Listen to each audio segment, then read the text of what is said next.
ɛkɔ na abusia yanko yanim wafu zombie and also egusua etotwa ewo Ivory Coast a lot of games and etwagu kama Ghana ye interest abusia mamenka wo se ewo group B enra mame entram Nigeria etrashi Ghana by 4-2 na Burkina Faso and your group no Togo by 3-1 say the Esaba group B Nigeria ekra 3 points Burkina Faso ewo 3 Ghana any point and a Togo any point move beside your next game no Thursday Ghana Burkina Faso na Togo also host to Nigeria Maso Konodu ono na ekra Ghana yamrantie no na di agiri say yes omo plan say omo boko high press na already say press wa na chese cheap goals na omo timi jeje mu oh na ehu bia nyim.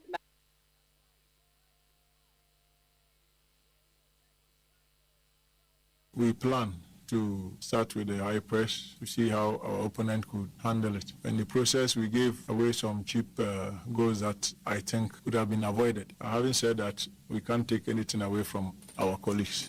They did well. I think they played better than we did. We have accepted that. The only thing right now for us to bounce back and try to win the games that are ahead of us. We knew that they were going to come very hard because physically they are built and well, organized. Yes, we were organized, but then giving away 2 cheap goals, I don't think we can make headway with that. We need to quickly fix that problem and make sure that we play very well from the back line. I think that was the biggest issue we had. So I think going forward in the next game, we're working on our defense and make sure that we avoid those mistakes that we made.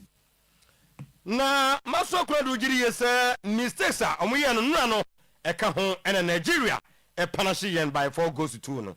The mistake we made, I think that players were losing concentration even though we kept them to always remember where they are, the tackles they need to apply and all that. I just don't know why we're going down in the box. But this is our case, we need to also understand. But we'll work on it and bounce back. We are Ghana. We identified that the only thing we told our defenders not to allow the high balls to drop behind or in front of them. They should take those balls in the air before the striker even makes an attempt of trying to any control.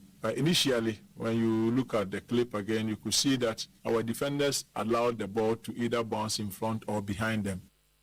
Good. Way a black satellite and Abusia Wafu Zombie Championship Etoga and Ivory Coast Ghana. Your first game Anko Yenemom. You need a swan on Thursday. Ghana, Burkina Faso on Group B. Now Togo, Nigeria, and also Etumi Abaso. And now some Kasiabako Eba Shim Nana, referee Bobna, Samudia Gro, and Yayiranum Beja, any of gas crano, only the match and Bako Sansa was no referee free kind. Betty match will come say, how Kotamalico the game. Now so one Casamako Homa and Copa Hotel now anything you be beer. Yobayana sawa utranya ya brabu yana ba kwakwaje ninya ne se referee sun ya nura ye tefla no chro na ewie ya and yes ye wura musa da bi referee Joseja wona woda wo ma no referee we dia ye ne uni nkomo wo repa ya nti ye ne nkomo die mu no wo se ampa mo de ma no na kan ye me confirm e 18 solid weeks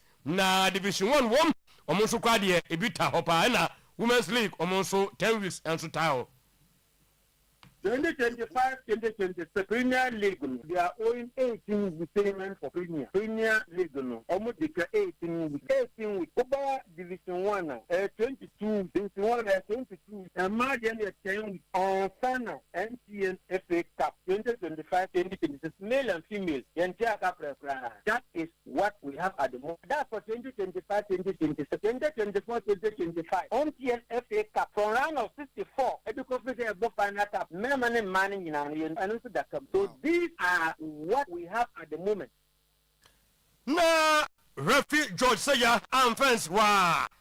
And you push on the sana. Ebane say ya. We Ghana the ti answer because strike no so. Ye betimi akowedi asan kanya adwuma heading. Na so a baby atwam ye koye bi amwayen. Enu nti na me ya teku kakra no. we could have organized ourselves and taken the last stop. But in the past, we have ever done it before. Say, young Konko Dika will go on strike and will not do it. But don't forget that Ghana labor law. You must give notice, mandatory notice to all actors. No be say. And then we do want me and just young Konko. But the time make say the petition I could die ministry, copy a co-president of say, Omon share no munka samano, na Omon years to come my young can we in form which say a ako yet I look at it and say, Hope young Konko Dimachi. Yes, Anna, Katumra, a hono, one should go back and call of the strike and son of what I have a Tanaka, some member Sana, in Guasaba, it means the leadership and leader we use. To say, to me, Uncle Young Kodimachina. Nobody should look at it as a weakness. It's rather tells you that we are resilient and we are not actually there to be pushed around. We know our left and right in Nimran. So, what I'm saying is, the Kodimachina, not that we are weak, that is why we are running up and down, or because we feel that we are yet to baby, and we are compared to this because we don't want petitioner that could dance Omonkano. They will say clearly you are going on strike, so we can't listen to you again. Don't call it over. I find it nice to look at it, we are not doing the right thing. We are waiting to see what will happen at the end of the tail end. Na nkomo no doso. Na mamenyi ba konka ho mfama ho. Na referee George Soja asika pre ne ma. Na eba ne sa ho mu akasa ne tietia. Na omudi akodi games no.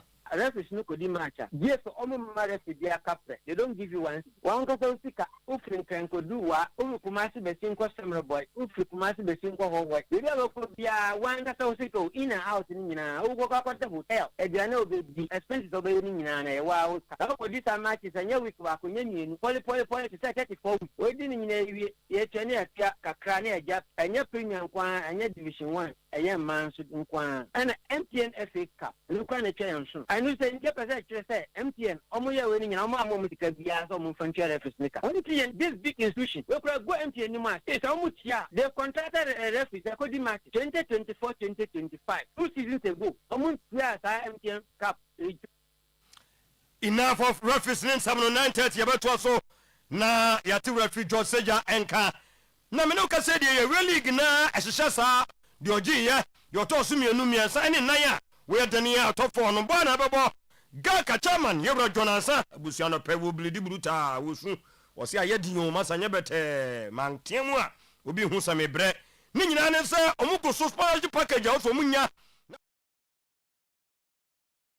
na current 24 video no koto nonkro aba pa sima aduanan emiensa 943 aha Oyerepa 100.7 Jumadie eduso today sports dumienu na yesoreso amadumienu kasebo atimi ababetuna abetoaso yetenase no pase ya wonim se ya gudie mu nsem ene ya boaboa no ayede ebro babibia wo bia program na live on your TV Oyerepa TV nsa ebetia kan ye ewo abra ohweye from a year with screen so and on radio 100.7 on YouTube Oyerepa Radio on Facebook Oyerepa Radio ho nyina no unsa ebetimi akaye ye the program no every Bosheba Plaza no ewo dum prison one about ho na wo hwe kira kwan ya unsa ebetimi akaye baby bia wo hwe free bia no ye moache moakwaba edawase so do afidi ato Oyerepa 100.7 a o kan ho afiri sa break kopim se dumienu ebebo a ye de agodie mu nsem ebro baby bia wo bia sports lawyer babaisa aye krado a enche odi ebe rama no ne na afin nsem wa ma no ne no babaisa abomoden ede aguho ede amaye can say Commonwealth Games koso Glasgow 2026 koso munsensem sports lawyer ednyina ebetu anima no pay ewo dwumadie so afi uwa France the French Football Federation FFF no pay amodi abetu dwa se owura anedi Zinedine Zidane ono enomayino as head coach edema the French national team alele blue ehonsem ewa ha sports lawyer ede ebetuja Italy coach honsensem enra de bebe na betuja babaisa ekeka bebre enra ena Paolo Maldini one Leonardo ede tuja se omuntimi ento amadwuma empanyifo yi omoso momedi emfama the FIGC the Italian Football Federation ni nyina no ho ensem ha no paya ye de ebetuja transfer market no so enyansiye adeɛ chi adeɛ sa kopem sɛ transfer market ne beba na wie no clubs eguso o mu Chelsea players ye we Chelsea aso ya eno news bi ba Chelsea supporters ani anye ho baba it is saying boss ya medom okay Chelsea supporters ani anye ho ene say reports are eba ne say Jordan Henderson ana osina academy Brentford afie twam say o free agent as coach and the Xabi Alonso so hia no South na Danny Welbeck on susina academy Brighton say Alonso so hia no eno na Chelsea supporters ne say so mo ka so mo hia experienced players a enye Danny Welbeck ene Henderson ehun sem e wa ha no pay be kirekirem yehu se the deal no AC Echo Jordan Henderson na afi Danny Welbeck for Chelsea ni nyina e wa ha anope ye bedi ho enkomo Jimmy Carragher e de atudwa se Michael Carrick ene coach Manchester United no ono do agitum se onye coach a obebo Manchester United ni nyina no ho ensem e wa ha John Stones ednani eche Italy akosi akande ama International Milan ehun nsem baba isa ede betuja Cristiano Romero na Inter Milan for pen ne ya Inter for akofa John Stones de menya sure so mbekwa akofa Cristiano Romero Inter for prepare life after Bastonia na se ne de be yeden na unim se Cristiano Romero no Barcelona etete chiri yes mo epeno Barcelona ya so na enra abrante and the junior Krupi awosina kan edema bomb up so mo Julian Alvarez ye ndi na kamia say Atletico Madrid enye ready so mo pese ombeja no amana ko Barcelona tinei bomb up aso no mdo mani ache ni nyina no sports lawyer aboabo no de eba ibewura Bundesliga ni ho transfers ensem Italian Serie A transfers ensem Premier League La Liga any other leagues ni nyina no transfer ekoso nyina no sports lawyer transfer no paya ode ho ensem eba orani de Martin Ortega ono ene yesio ede Maleganes eho ena na branch ani din ede Yan Diomande ene enche bukakwa ne medicals or remedy no si akan ansa no de nani HL Leipzig company dia betuja se ye ka player ene ne qualities owo edibo team kese a abranche ani din de Yan Diomande awoye Ivorian no owo bibia ebe mana ye successful e Real Madrid die enti no kasa nyina ehun nsem e wa ha ayede etu edwa etia no pe kan ho e wa bread ya mano ne ensem e ba betimi do adwenkyere aba e wa 0241915555 0241915555 obetimi e do adwenkyere afa ho efa ensem a baba isa encho de betu jawa mano ne nyina no na yetimi edi ho enkomo ye ba fia enkomo ne bi ebedi na efie enra ya de wafubi West African Championship no ekoso game ba kokoso ya Mosokro the Black Stars of Ghana in Nigeria and the ACN ema Nigeria she kanan emyetimi etimu mienu onim say African Youth Championship because 2027 no Ghana ye na be host we are aware yes it is yentimi an qualifier na je say be host tournament no e wa bra Ghana nka ho ni nyina na ho nsem e wa coach Maso Konadu wakasa achirichirim kwa fa so approach game no o say the audition mante ni tim ni say omo enkonko press Nigeria for no eno na etofa ho ema Nigeria she kanan emi etimitimu mienu ebe se de Black Stars so ensensem no esi ekwa gaka so ne gaka top 4 ena akwa akosi Orua Jonansa ono ena ye chairman e de Ghana League Clubs Association oni ye edinkomo achechim has of folk so pre-season ho sensem ene ye coach na Bosha da obabe piem o memha ena afei ye players ahodo ahas airport mu nyina no anope yebedi ho enkomo Kumase Asante Kotoko so aso yensem ewo ho baba enano pay anase awie asese ho amo many supporters ni bi adinko supporters bay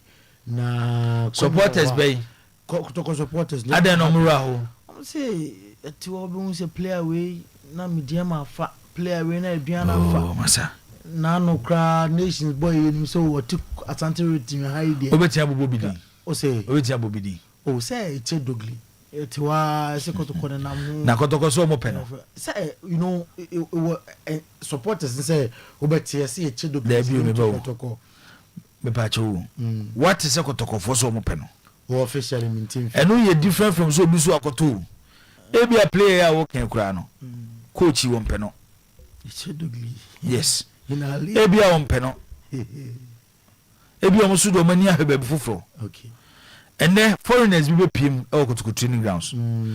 Foreigners be any be PM a honsem and pay baba yednina betuja. Commonwealth so Ghana yijinem yebefia.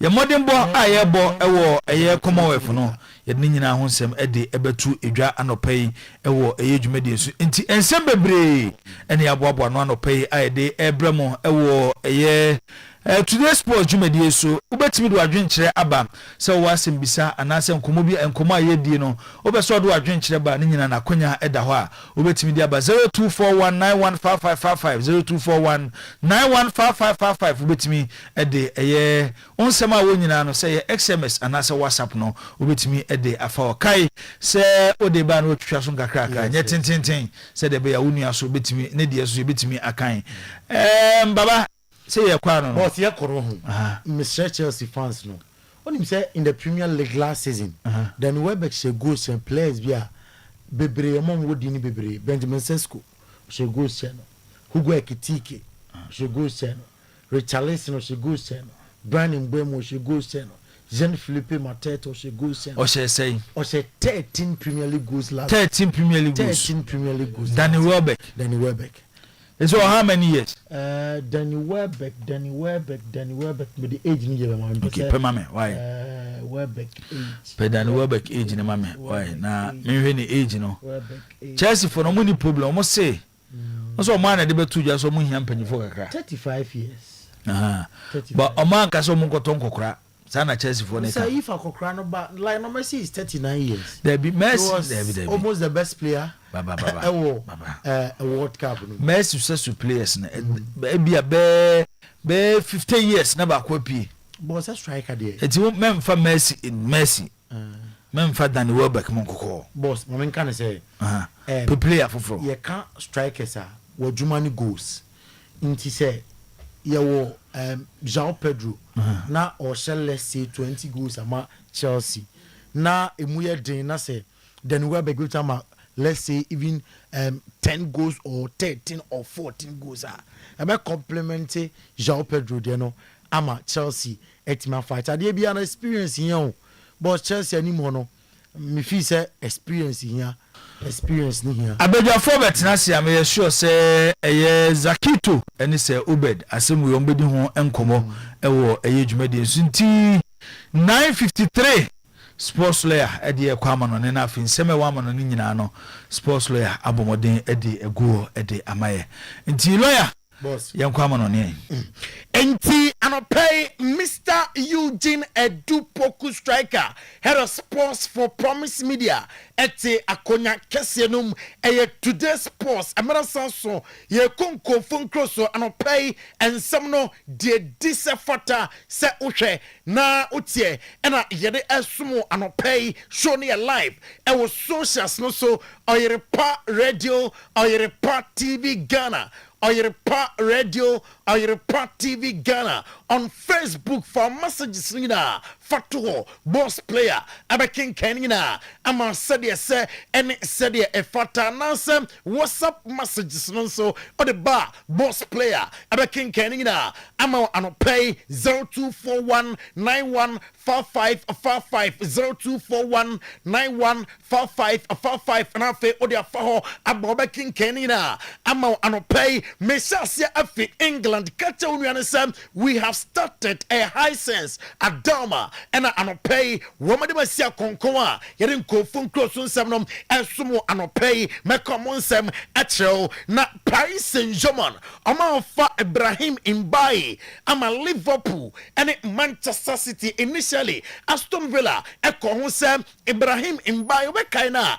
ewo the Taranga Lions of Senegal emra womko World Cup no super sub obamwa said your football no and antentro or your player or speed pa the yate etems wakache Paris Saint-Germain force Aston Villa ne de onko or petima on be compete ye tima am I ready sa ambeti trophy saudo sa team no and ano Ibrahim Mbaye or pressa oko so Liverpool e fanom and answer Manchester City and abe fanom Paris Saint-Germain and Liverpool. Diayeti anopay on Bradley Bacola. Latest no me confirming na ama anopay na initial playing talks etimi akoso omadikan edim come on Bradley Bacola na abusuam Diayeti sesia ene se enkomonom nyadia se etimi awie pay initially omokai eche Paris Saint-Germain se montebu no so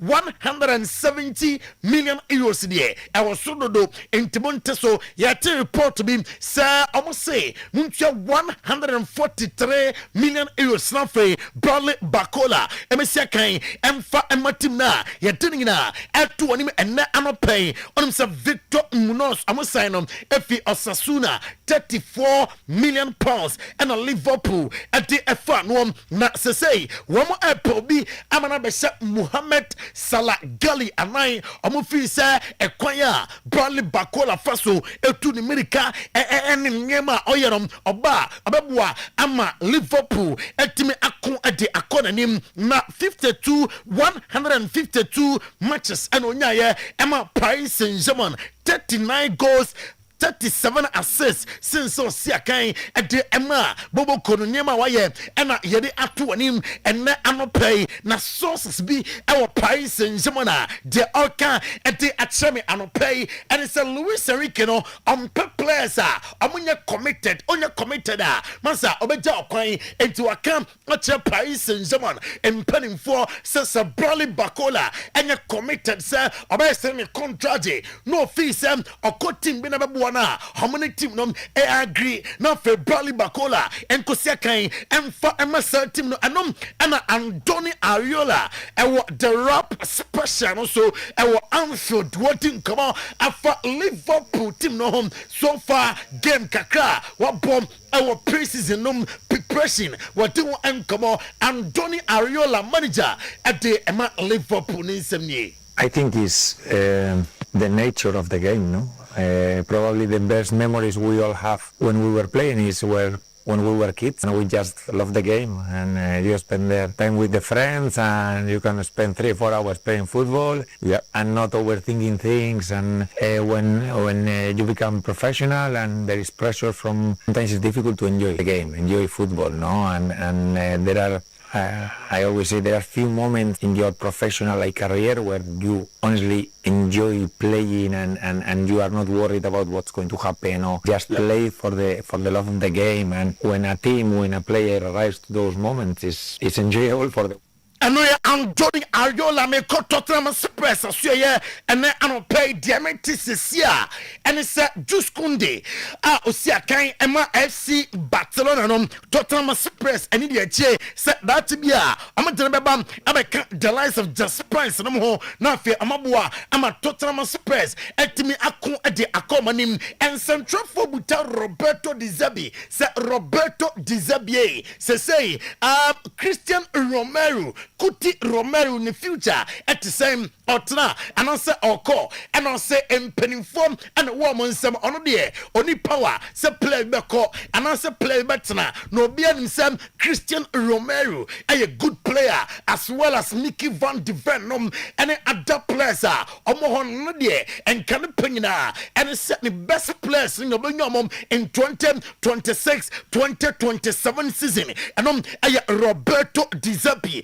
Carragher at the Atudras Michael Carrick about ideas our football he was a good footballer in TOB number the nature of the Premier League and it managers na yana a Premier League not order to talk Michael Carrick there as Michael Carrick our fem kakra compared to that managers into on Jindi say Michael Carrick and Abayo Obia about me at the English Premier League I'm at Manchester United nebom sebia on ye na on build team dia waye kakra amya hu last season baby be 14 no fie any baby or team no be do ya no I chese what chese indications no I strong and I am some Jamie Carragher at the Atudram and none of player didn't something na etu oni I would juma day so na demete etem some Manchester United star team come on with AS Roma Manu Kone amram na amesia kan ema Manchester United United onim say Andre Santos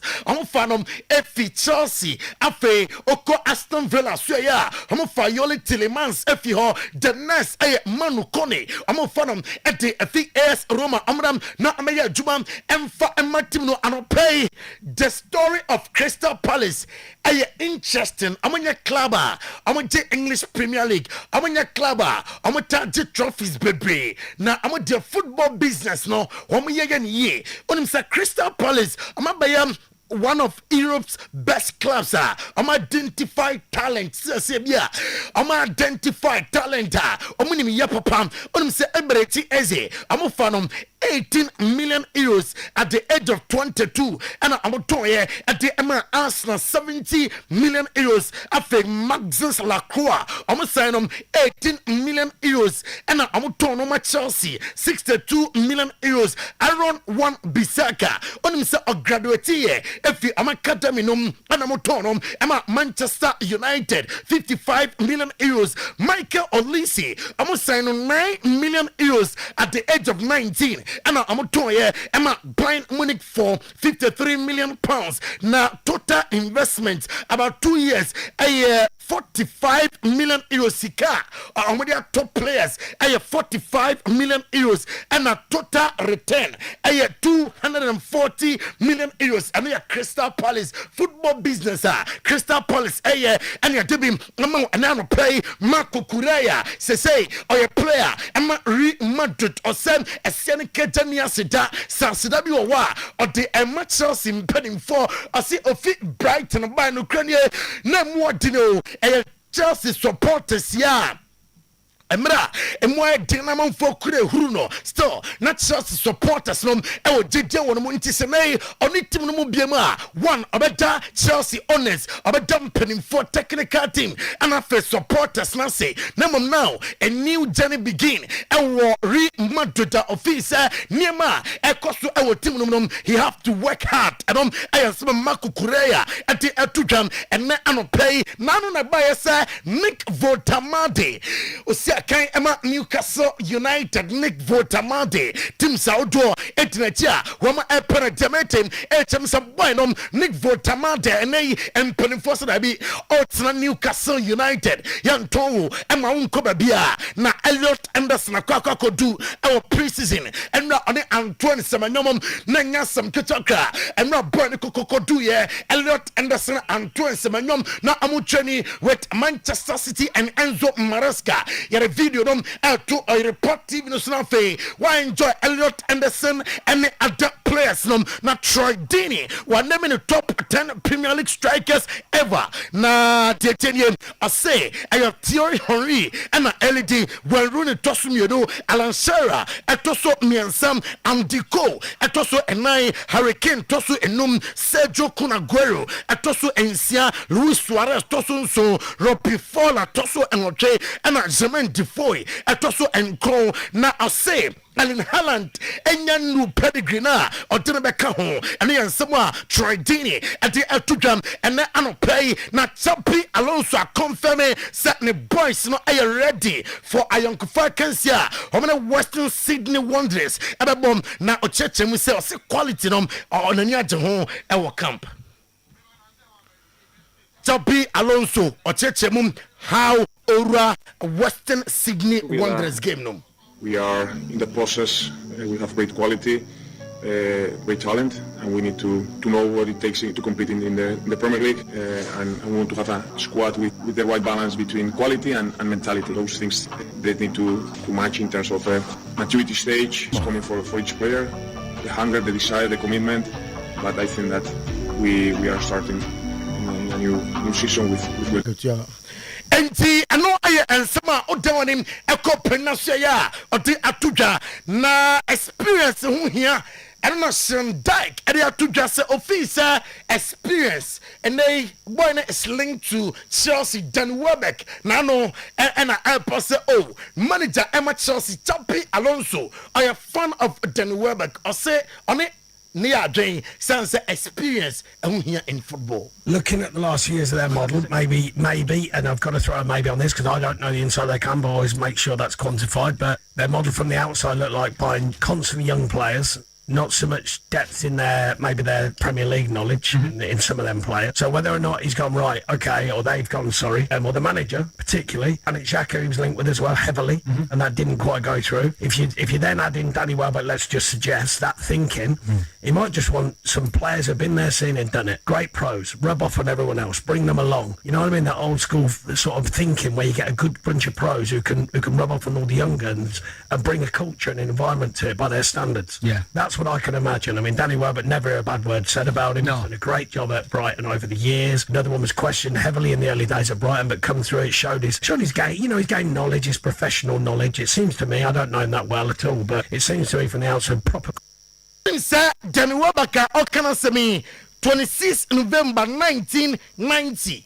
Ena Dan Welbeck ya wonwo na Dan Welbeck ya ko archives num ya kaka ho kakra onim say 2025-2026 season ya wo players mo Premier League num a wo modin ya risika kese ekoto mo ebaye Benjamin Sesko, Hugo Ekitike, Richarlison Di Andrade, Brian Mbeumo, Jean-Philippe Mateta, Cole Palmer, Bruno Fernandes, Gerard Bowen, Oshe goes at a place where nyina onim said Dan Welbeck as 13 league goals and afa oye 1 assist at the Emma Brighton at the age of 25 and nay ukoma Chelsea edina tisa amo apeno ahonsam and no yanko Spain afa yanim komom e was Spain and ano play now uko João Cancelo na suya de meeting etem se obadwane ahela preseason ewo Austria July 29th obadwane omom ewo Austria na afa onomo etimi starte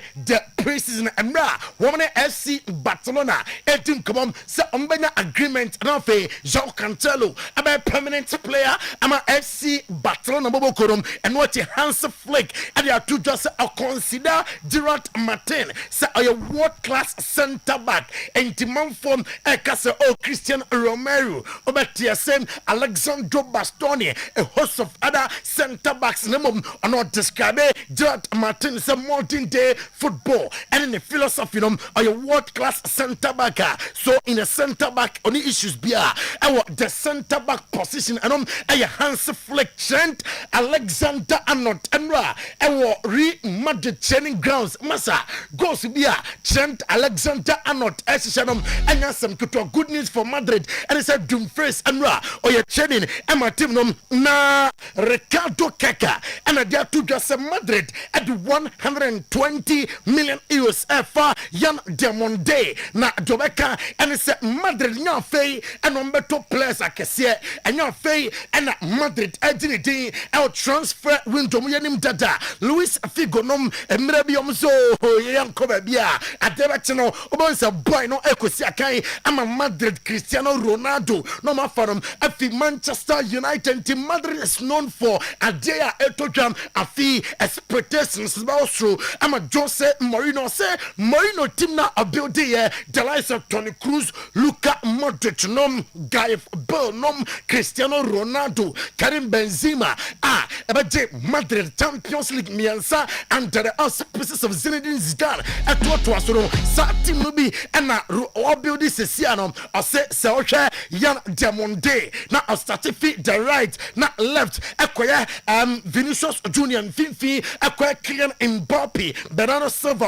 or afe Wate Rodrigo Cascante tiba to win Madrid a lot of trophies and ayaka Ninsema at the Jam and no play at that Gula a player and Madrid or the Jam so I surprised about Jose Mourinho. I see the intensity of Madrid training also Bibia our training grounds assistant and Ninsema at that Gula at the Jam na chief executive officer and Leganis and Martin Ortega and the two Sasha Yan Diamante or your player or all the qualities are best successful and Madrid the Bobo Conum or Sakudro Akodana de Bonobo 19-year-old wingerum or best successful and Madrid mean fun to jam set Boynum is a Leipzig and Madrid still I'm finalize the details of the transfer declare Omuya boy medicals ama Madrid na fe watu asom abaya jumam at the Amatino Nacho Fernandez. Good things are coming with Moreno in charge. And Samoa Ruano at the Atuja Julian Alvarez. Yes, so requesting a meeting between Atletico Madrid.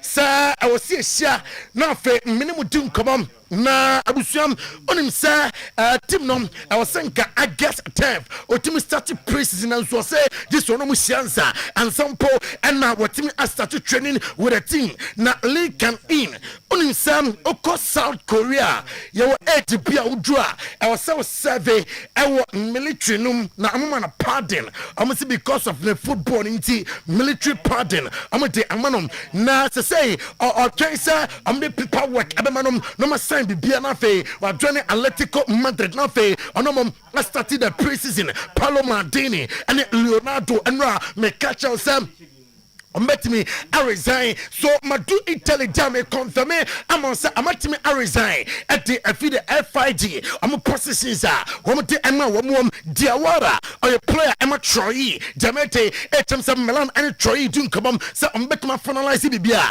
not for jumanum what me abam abaya ama Milan at this sevenum at 2 and I play Antonio Nusa I see or you open so about joining as Roma Bobokorum Nicholas Falkirk Lazio etin come on some Abeka striker yi Rudy Vola Diatuja say expected by Munich say Nyankopon 2026-2027 on bet me at the Champions League Facundo Medina Leverkusen ay open with Olympic de Marseille say player nom abaya juma ama womomedi sienom mi wie our Glasgow 2026 Commonwealth Games nom say Ukoma as of 28 July 2026 Australia and emerge as a dominant nation our medal table no so yanwakai ashanon so Lewis Klebat and also 200 meters men's a butterfly no Commonwealth Games no ano and it's a gold na yada won some Emma wo oko weight lifting na Nigeria for na ya dear pa eya onomi didi and afi Edion Omofia amonso anya gold medal awa ya dini na eto onim the games na run from 23rd July to 2nd August 2026 our Glasgow across 10 sports including 6 with para events and the Commonwealth Games kaka stories if you ever and on play yede attractual on this note live on Oyerepa 100.7 FM live on Oyerepa TV yeah just so and in phone close on seven etimi SC boss player and in the team no and play at the Jakagina at was no bimra President Chako President about toothpaste lawyer that say apostle papa and make come for ediama and no o the President Chako choose o say efe eboa ema o say asinkonkone ne nyina no e free ho de ma eboa cheche antokre da o sim ewia na ma enka eham ai free wanum eba eni obi enka sumsem o ka so obi hu no obetia na wasa force Brian din komo a ni nyina ne se ewo se wanum ehwam President Chako any President about toothpaste eno ena eye anopa ubetwi se anwumre ubetwi se wabra okoda President Chako President about toothpaste Ghana Dental Association ajatum se President eno na ya ewo so bia edetwi ne se emofra yusum panyimfo yusu efie ho ewo so bia ede ya posia wodi etwi ne se President every smile matters Bosomtwi Community Bank PLC baby account oye ho current account savings account consortium savings kidi account fixed deposit uwia fesikatum na osika sem to tue nyina na ebeye e the amount ye ma loans ahodo ojibia dwumade bia wodi ni fakoshem nyanya sika uwia poni emfaso ne kakra bi de breye and as a fabre ye terms of payment no a very flexible emu go papa into bajilona ombre and sana wetia Inconsol loan, transport loan, microfinance loan, salary loan, commercial loan, bonanza loan, social loan, child development loan, and a so agricultural loan. Nina ba yebema be electronic banking app. Juma platform so star 992# and a Ghana Pay. Only a Juma wa bra on how Emma ye premises.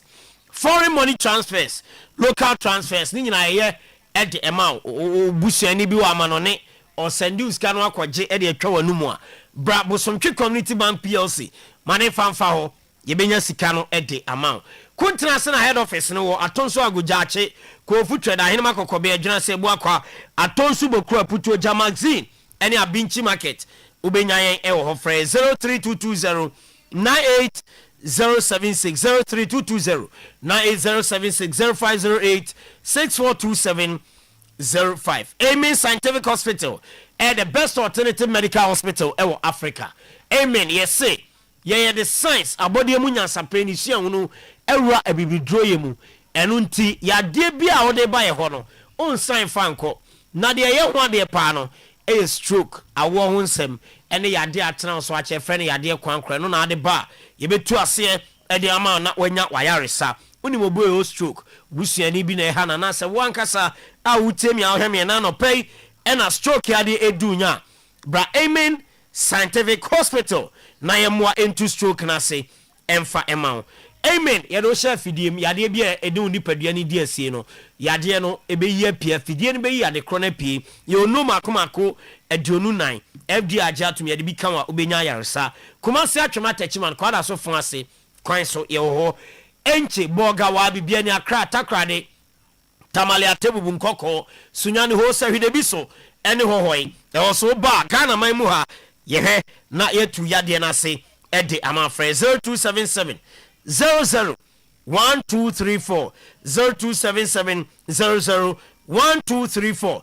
kanjina energy drinking water alkaline water ni pH also enye Dr. Dro nemom dwumadie bedi oni padua nim no chenso anom Dr. Dro empo kanjin so no makache o se ewo alkaline environment enunti ana ya na ye kache o se onum kanjin energy drinking water oni yade tonkwanta mapai o red blood cells white blood cells ebenya ahoden ako e de etia nyarewa magnesium potassium iron and calcium minerals won nsuomu a unya kanjin ahyemu ema oliver kidney wakoma abebo ho ban kanjin nsuo no eno na eyema wa e wo se onum bi kanjin nsuo no mpacho upe bi ato a Kobrema UGC Tafuni Road Abaru Junction kanjin nsuo ni bi e wo ho no ma obenya bi ato your distributors ayato ma pete o man Ghana mu ha ba bia okonkran oko eye koforidua e ho se o distributors ho oko Cape Coast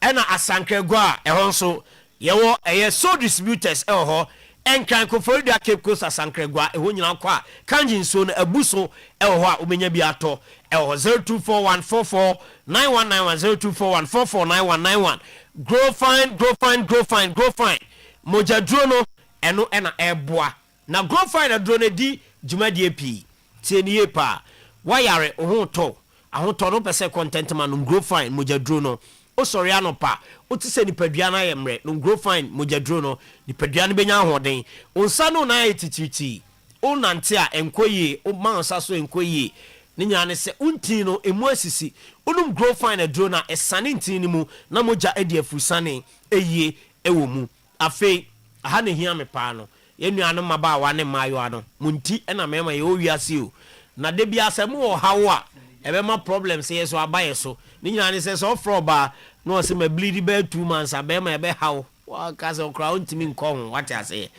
menses honsem grow fine esi menstrual disorder absence of menstruation excessive bleeding any painful menstruation grow fine and ACC at the amount ni nyina ne se obi obu ne nsa na ya ase ye ne ya obi obu ne nsa moja tu ni bro so obi obu ne nsa eya na insisi so ema no menstrual cycle no number of days e wo se odi nya menstruation e dru ha pe e wo se ba apa ho ye one day eno kra no depending on a data e calendar no etie enti no menses honsem grow fine ACC at the amount vitamins e mani padua nya ahoden grow fine mojadro no bebre e wo mu upe grow fine atwa Misieba, Kolnakeba, Smarteba, Fredmans, Apidang, Pure Leaf, any chemical shop, herbal shop across the country. Go find a drone P. Elho. Digital Bar Clinic, Kumasi, I'm come run about.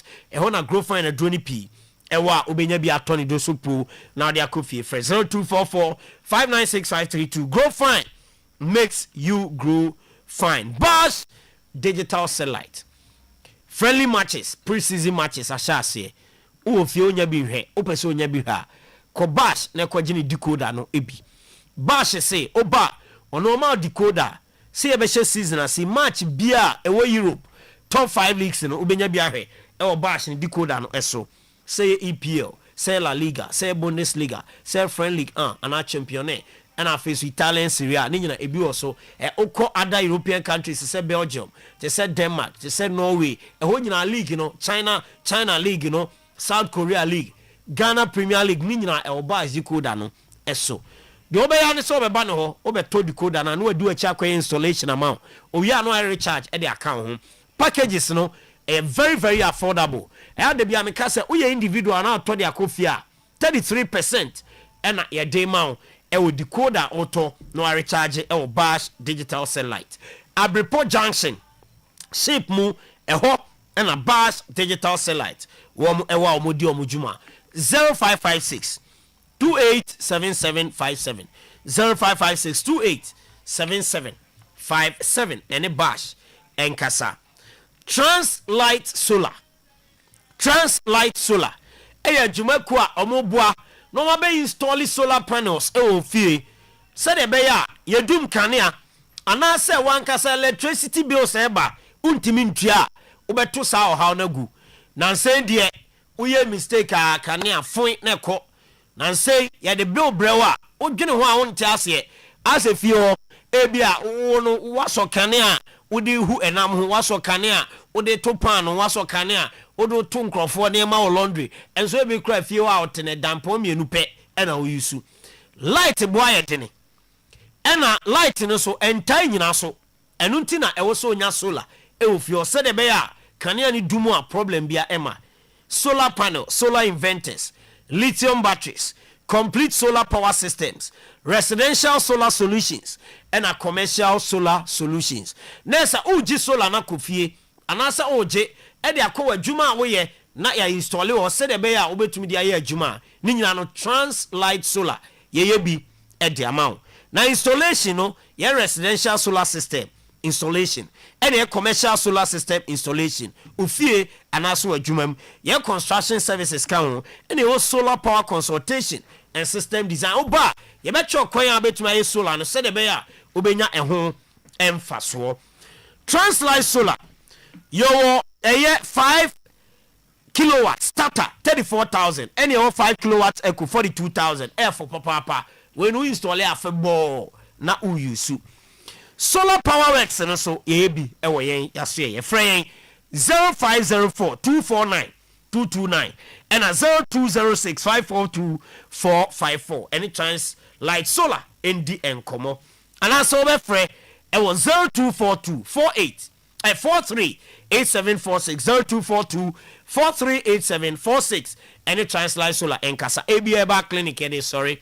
so far rasta so far branch and yadelia enyina last stop anyhow when you ya and yade na dot bebreo na eya e ka se ayi twakonkro ne kra ka se ye ni no ani nipadua ne kanea glaucoma cataract syphilis long and short sightedness blurry eyes when you ye ni yade he ni no oba ebieba clinic o mo adro di gu aduanim na dia ekọ ani ni ntini so na clear so the amount ani no behu ade biem o how bi ama obi o hem TV so ohun nipa krokram te so sa atade kala me hye onim kasa nko an otie ema ni yade ento ha adwen kuma se kwada so dwena se main market ekire no ma mango ase ho afi doma inkro Ebenezer Preschool be apia Kubico store ewo Ebnada Jom and afi new branch no ewo Millennium inside Wakasoa adade last stop Millennium inside adade last stop ewo Kasoa ewo nyina ba doctor ebe twel na watu eni yade ni nyina ase ede ama friend 0541 565199 0541 565199 and a 0502 812 161 0502 812-161 na ni ABA clinic edidi enkomo me de NSC ikomi ni abema ho ne ne hyase ewo Boss FM me bi atwam ezidie sika ba ne ho ti wakodi ba bi a ese sika wo pa akwasi nti am 22 cedi eto aso ede amaye ni nyina eye apomuden eho nsem enkyere kyere na ode emaye akwasi Menu solo major so. Boko de. Nyame adom, nyame ohwe me husu ntimi ho ye pa. Tadefo. Medase. Aba ho.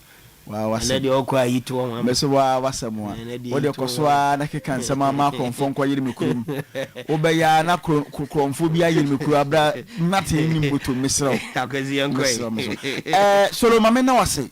Me ma ya konso menua. Ma ya kopa kose. Na otwela na yeda be. 15 for me. Stenyandri. Okay. Aka na otwe miensa. Okay. Bye be kwa. Medasepa. Abusia ba bia obia no enopa yi ma ye ma watene ye ma akwa ba emfamra oye passport so. Me ba cho mo asomra ha ye ba bedi nkomo afiapom di ho. Badika ka kire se obroni se never compromise. Never and ever compromise on your health.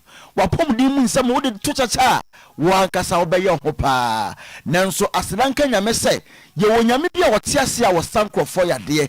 Sa no pe wu tiem na sa wo yade. Yade akekiri wo gudam yade abobo wo gudam a kafa wate nyame te ase nyame be sa yade ama ho ato. Mi free hack healthcare atenaye anase hack healthcare adwoso enena no pai panhwam me no ahia ya bompuni mpo a me no baba nkomo afopom di ho nsam na ye ka hack healthcare yensa no na enne Ghana fo agi egongongon na omogie yoyoyo se yenno aye kama yenno aye bia yenno asofo mo na yese nenkofo afum se ya enno no ye mienu yenom editu osase mpacho tiemiye yenom enno no mienu editu osase baako aye hasa mesha ena okro ka ho aye hasa capsules aye enno mienu enum bamu editu osase enti mpacha so ma mi bia nya osa wo papa nya osa wo nana nya osa wo yere ukuru unia ketwa ubusiani bia wanya osa bia na mesese enkomo ye disi wi a wo be frɛ number na gu TV no so sisie anase ye kasa ya wo de frɛ number no ye mpani mfo so de frɛ yen kan de osa no ɛyɛ wo osa no se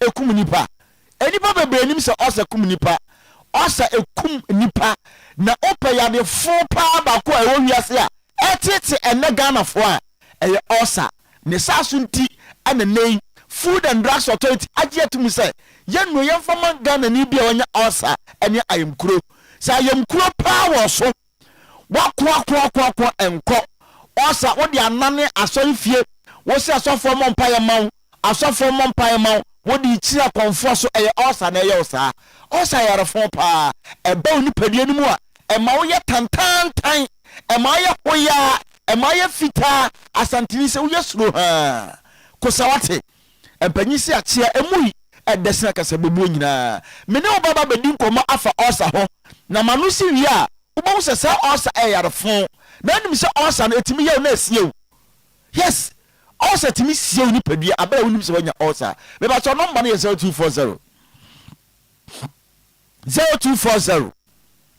23 83 10 mami si number si mfma 0240 23 83 10 anase 0203 822 855 0203 822 855 anase 0546 189 405 0546 189 405 me bacho for number na good TV no so se wanya osa anasa yemkura for number no yempani for so ofra ni a se ukwakoto aduro na wo be no no ye kire so obesisi anu nnuo ni mienu abamuo afa eno da nchen so a odum so wanya osa so yawa enye ya aduro bia na wonom enye aduani bia so na adie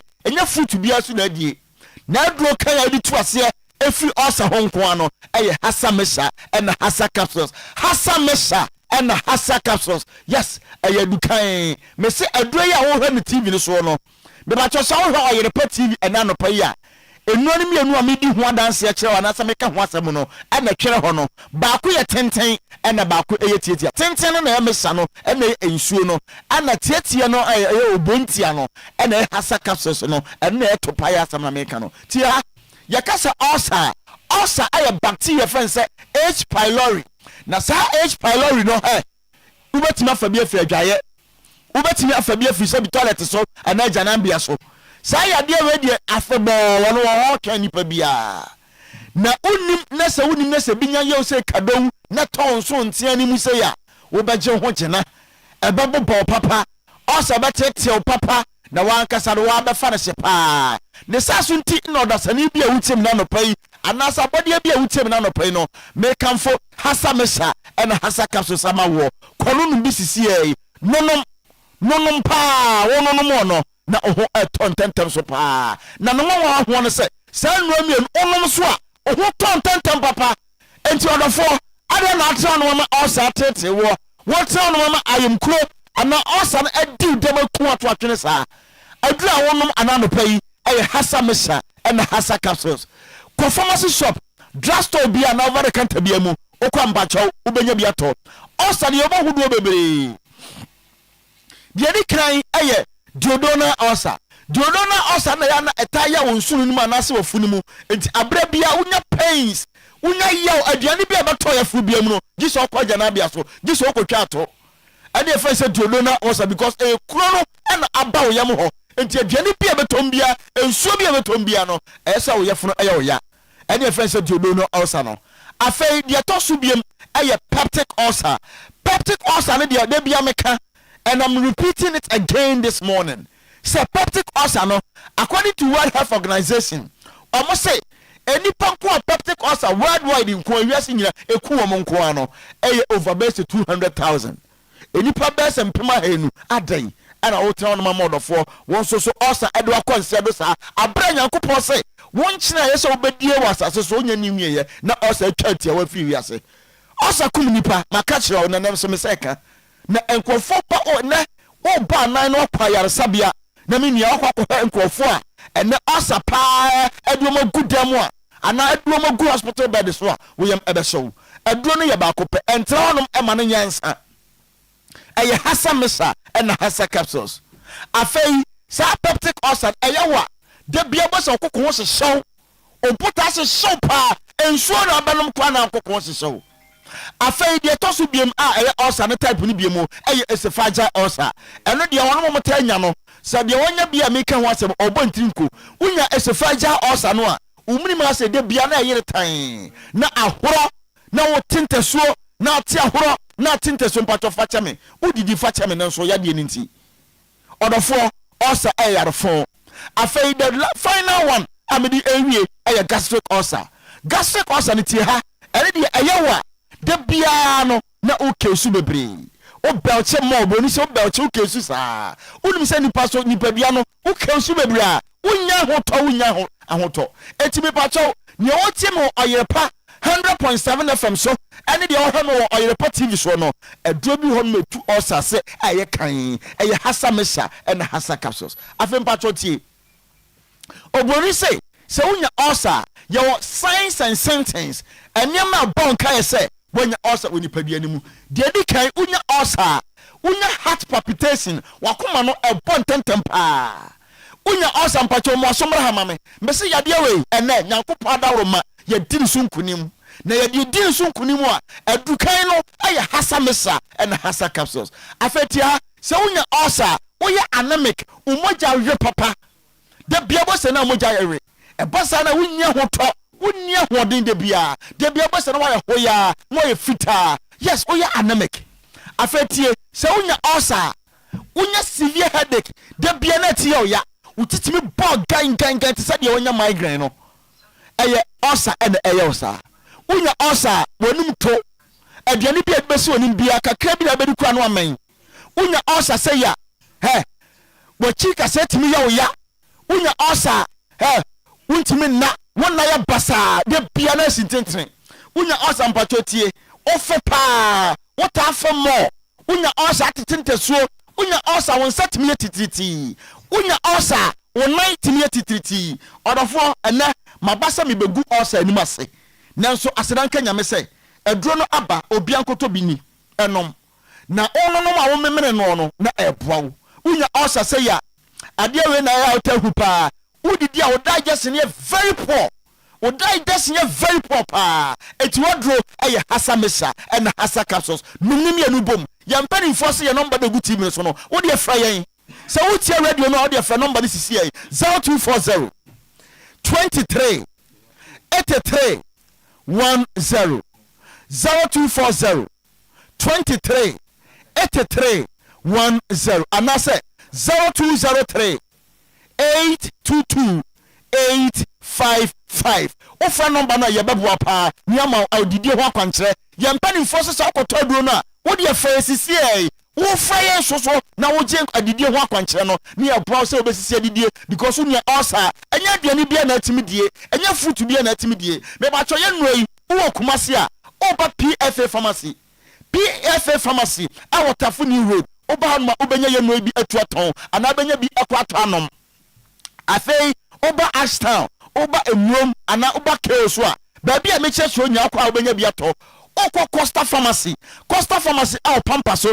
ane children's hospital na di animhwe afei okọ NS chemist so obenya ye no bi ato Fediman Sapa Danny Helper ana miamia wodo isa me boss Colnac obenya no bi ato enkrafo monko repass benches afei monko Tenatet monko Halos monko Angel Helper umenya bi ato uwo mankasima okọ Jeff Helper Obosse ye smart helper ubenya ye no ebi ato honom na wanom pa me ba chaw de wanya osa wadro aye hasa mesa ana hasa capsules fra number no na afra ye mpanyifo bejo so all right ye damase se anopem beka ye ho da se ne ye behia opanyi me da se so na ye di nkomo na debate no so de se mu gina mu de se de ye wie mo wie ai mesi na na ko ye adano be settle bibia nti oma no mutie nyina me de ofa no ko ya ba omo so wasem na wo kan ne wom me ye Ronaldo fan but me de me so ba me da mo me Ronaldo me som no sa me bosom me som no sa me nyame ye da se na mo Messi ne ma oba obo mu de e ye ditwam aya fa wonro ni bi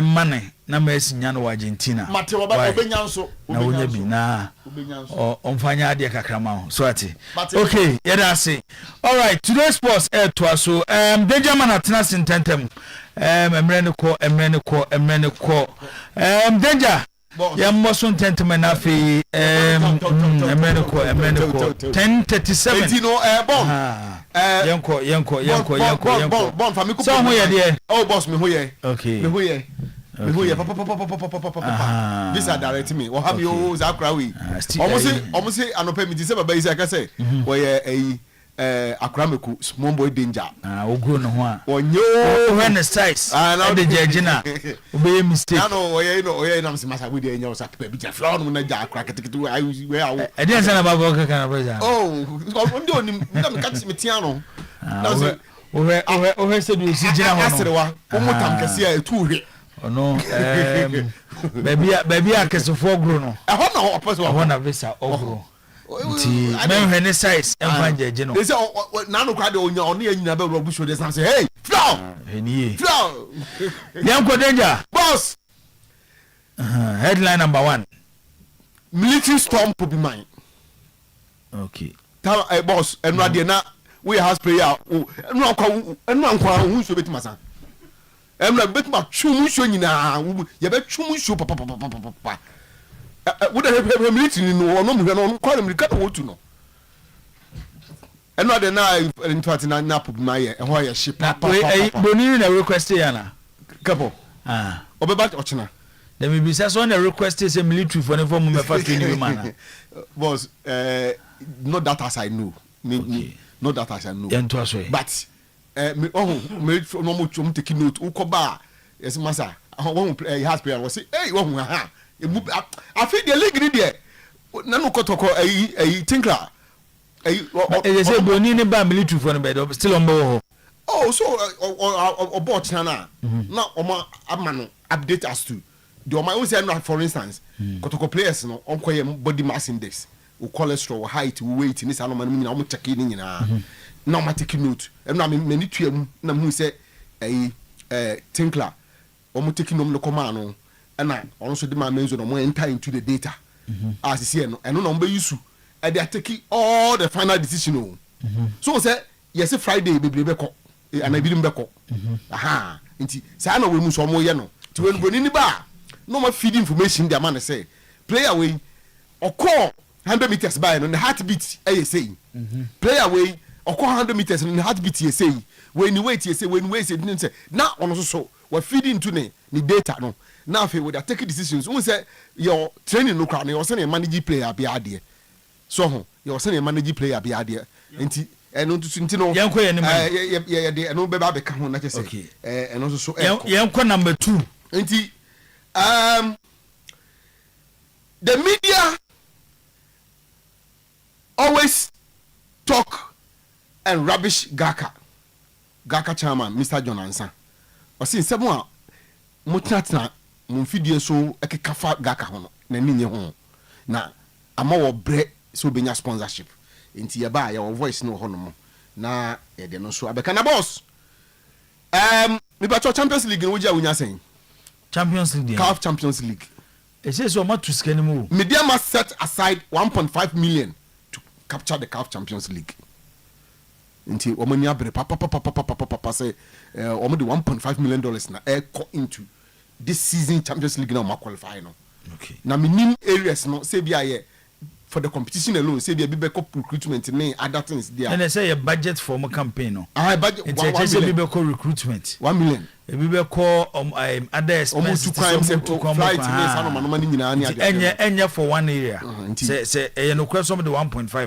mo no muto no maka say $1.5 million then one go group stage oboka wo so nim sa na say one go group stage is I won't spend 1.5 no so so mo ebia no mo de mo be 500,000 e dey go to players recruitment possible to one go group stage na isa asema ba e kasusuro na ko fa kaba samba ntino ye ba eno nso enso wo hono na trouble brewing Tinkler stop to justify players I need established players boss minim say e Burkina for no dia komati say 2 Burkina BCB and so stop no e stop man down beba no sem so ma bakra ho so mo my idea no mo my idea we no stop ho da bi nya enu kra da nya waka champion for no say justify no so mo nya na on players kakra ma oh sure waka kire no players bia o de am panyifo na sem panyifo no nim players say you was scout dem so no coach kotoko was scout on copy players because targeting na bo chama de ama no enye justify players ni ye ko fa unit team players ni sa no no wo di kakra be frame but eni braba ena no pop ma so jafo stop mo no eni braba season we dey obi ani agro krom ha wo enti no so eye de no so enso ho no Menzo / Emmanuel Enchi salary by 50% for arriving late. Yatim whom so yatisu whom so ama but meeting ama but so aba why you late and 50% come yatia to baby I can't papa me 50% what you here some basic room ha you know and so no boss baby any go stars pushing hard for the signature of Kotoko's Abet Amwa. Na sa Abet Amwa nya Kotoko player. Anti former Kotoko player Abet Amwa.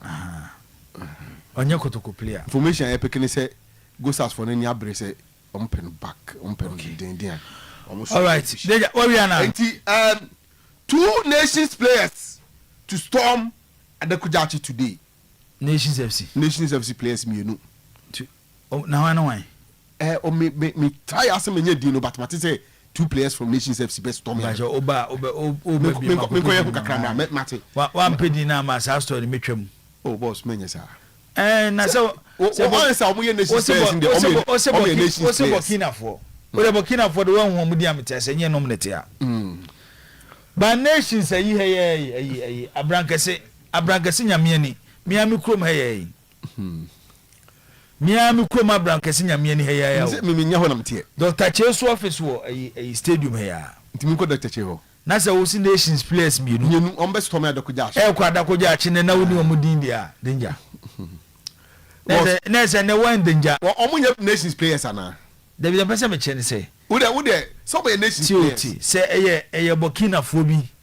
Ebia eye Sudan fo bi. Na so afi na ko pedi na ba meti ase. Boss so also me compete now the my nations players me enu there danger me kwa kopaba eze okopeba me kwa kopaba ti me sere wa me nya wo de ma me fa konkon say nations players but okopeba oba kra na obeka our stories na na di kan me hu so obi asane me two nations players the very kind me hu say me before na nia blink I just say my men on the ground okopeba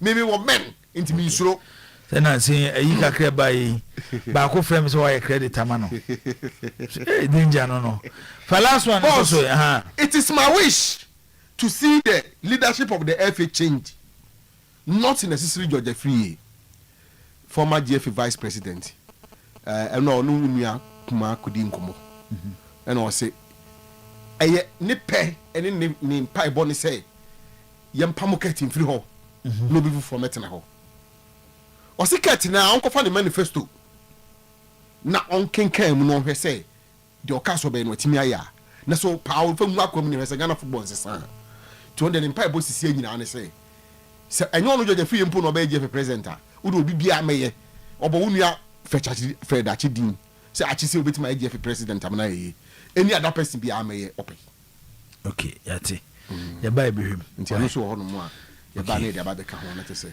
danger ya da se obeda kwaba bibi abokode zaka kwaba Joso bibi abokode oh ya me okay all right yen hama no ne kakre na afi yesabe fi bi ma danger ebe sabe tenase na stories no bibi mu dia my but oba o make sure say two nations FC players no come masem no odo mu din beba danger ntikopedi na fabra why Zagito amecha sem free way and the Chelsea for the messages abo na Alonso yi krai Alonso yi e dey na akwaka na oso opeda ne Welbeck ne Jordan Henderson. I've seen a lot of Chelsea supporters as a questioning that transfer. Say baby omodu di anka it's not about Danny Welbeck and Jordan Henderson as him. But Jibu, last season, one of the Nyama, not last season, even last 2 seasons, I don't know quite affected Chelsea by a lack of leadership or team anymore. Or more leaders, top players now, more team anymore, or more leaders. You look at their ages, and there's lack of discipline or Chelsea team anymore. And to say, "What me tregomaka krebia." Bohuna Enzo bofu kaise do no bofu na we bofu kukorera no bofu no mutetie no mupiepie no mutwitwa nti ye ball last season for example the red cards and yellow cards at Chelsea nyaaya no unprecedented means that our team no abakosem last season okay so Alonso take you over no one who is the captain James 26 years Reece James anywhere Deputy Enzo Fernandez 25 years. Onua Kayasedu 25 years. Now all of no in terms of players are more established guys or team no more. Obenya Bete Kupama 24 years. Liu Cowell 23 years. It's o form team no more the oldest player in the team. Na goalkeeper na Sanchez and 28 years. He was the oldest player in the team. Alonso thinks Dan Welbeck at age 35, Emma Brighton 12 goals. He said, "Me send it your team ye hon chire ya." One, say João Pedro Noah. At least now me a player on no problem sitting at bench. Uncritical problem. There's there won't be any meeting Macau no akwa no obon person aka ni mpro no mobi da bi sa wo be kon onye bi because he has reached on the football no he is nearing the retirement 35 years and this player no if you have a 35-year-old player Jibo who gave 13 goals last season or 10 goals at age 34 the previous season no before last season no Jibo on 10 goals at age 34 and on 13 goals at age 35 in the Premier League and this player no at the bench at the João Pedro Jibo pressure be any one the experience is there and he will guide the young guys. Into no say or the bench na mu ya dia. Wouldn't say oh tried and tested Premier League strike be or the bench but about change the narratives and the dynamics of the game at the amount on hard. Liam Delap, a young player. Ojin who this year born out of born Ipswich, and even though when your man a chance to prove himself very well last season at Chelsea. You was a players or the bench. Bono or didn't come up or do a way there. We can boss no. We mean bossing is your member. No, they create confusion or bench on Nicholas Jackson. Odin better bench on bench. You create problem for you. 81. You have a beer. Uncreative problem in the dressing room, and on those can solve. You become additional coach to a friend saying Xabi Alonso. Jordan Henderson last season about over 30 matches at Brentford. Before them, previous seasons he played a lot of games for Brentford. It will share the modern at Brentford. Yes, it's 36. But you say we age through me just say what Henderson have done with a friend saying about a club footballer. The Henderson at Liverpool, Enzo, I am half Kurambuda. When it comes to club football in the Premier League, what Henderson, the captain of the Liverpool team, that won the Premier League, Champions League, and that a friend saying Jurgen Klopp created that monsters. The leader of that team, Neil Jordan Henderson. And people say about the club football, about the Premier League anymore. Henderson, in terms of the BMU, is an established player better than Caicedo and Enzo Fernandez. Better as in. You see, me know how to describe. And they would Tima. Ubeyi Jordan Henderson ahead of Caicedo and Enzo Fernandez. They say he's bringing one experience. And apart from the age, we see we age in the free war. And just say the age become there on May. So 2 boys, you know. But some boys now at the same age. Henderson in the Premier League better than them because he was captaining the team, leading them to win the Premier League, and then you're captain of the team, and you're closer to Pep Guardiola's dominance in the Premier League. And not here just any player. He was one of the most influential in that Jurgen Klopp team. It is a age through one. Now, Jordan Henderson at the same age, 25, 26 CBA. In the Premier League, Henderson's legacy and the ball at Abo, Caicedo a funny saying, Enzo Mobi in the Premier League. Honor me come and Casa and they are better than them. Into a bad day on the Baba account. And then Oba as additional 36 years. Oba as an additional coach. Oba as Obia in the dressing room, he will bring calmness. Just imagine, say, Enzo Subahana or then you know, if Oyes had enough. Obedi Henderson was sorry. We Enzo will come and watch him because the player now or no Casano. He's an achiever. Born as highly now, open our opposite Kojibino. No one on the fatches. Oh, there be said, and yes, sir. Or players in Manchester no mobile. Oh, that means United would have United already have those players now age also now or more at least to give that calmness. But Chelsea doesn't have those players in their dressing room. It's last season. Say Enzo, oh, you saw several times that Enzo in the fool. There was nobody to talk to him because why the workers are telling Jibo? Because nobody now workers are telling only now me pay. Rich James, money, Cole Palmer, Mo, and the Caicedo, they were on pay. And they didn't have control. It's Henderson man over Jibo and yet ready to come and be a starter. Say on the Babes Chelsea Shepherd Amo Derby. The Chelsea team is there, still Enzo Money, Caicedo who will be playing. But he needs Henderson with his experience. So he will guide the young guys, no be additional coach in the dressing room at the Amano. Who's a young coach? Alonso is a young coach. And he said, why not say experienced guys here on trust no. Also one thing about coaching this Jibo. Say Alonso ko find Henderson ne Welbeck. Look at their career. They are almost ending their career. then he gives them a second chance at a big club. What will happen is Welbeck and Henderson will still committed and loyal to Xavi Alonso. It will more than one to control the dressing room. There will be Alonso's ears our dressing room just to help him have a very good dressing room. There was one yes, I'm a young uncle. The issue is Obubufu ya no matter against you because they don't have any experience. They are not matured enough to think deep. And see, na bench bako me no pe bo na bofu. Now I started for the number for no.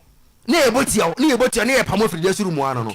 So but with Anderson and Welbeck, they will help Alonso be successful. So Obetina Chelsea he needs these experienced guys to guide him and help him. It's yet just a almost status or Chelsea. They won't come and start, but they are coming to help Chelsea at least bring calmness and some leadership qualities. Be our dressing room.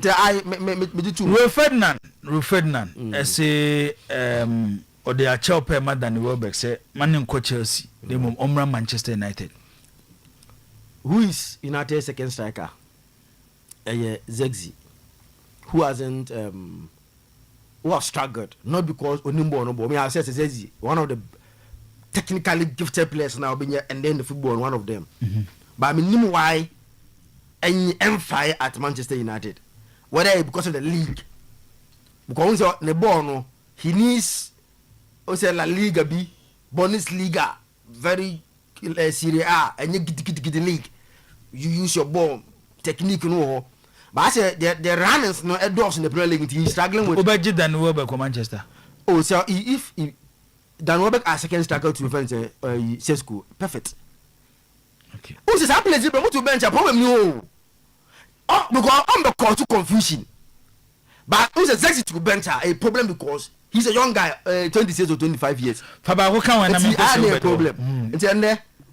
One thing is very clear. Alonso in the first game, Obi Ehebino one quarter back or 4 back. Yeah. Even though young guys in very Chon Abia at the Bara you name one Bobby champion in the ball 4 and 5. But clearly you could see say the intention is very clear. Or 4 back. It means Abia. So all the guys are 10 years. Whether he move back to the 3 back or not, then in him. But clearly he's going for 4 back. Where do you come to? Zidane has been confirmed as the head coach of the French national team. Now in the first interview, he has confirmed say a lot of clubs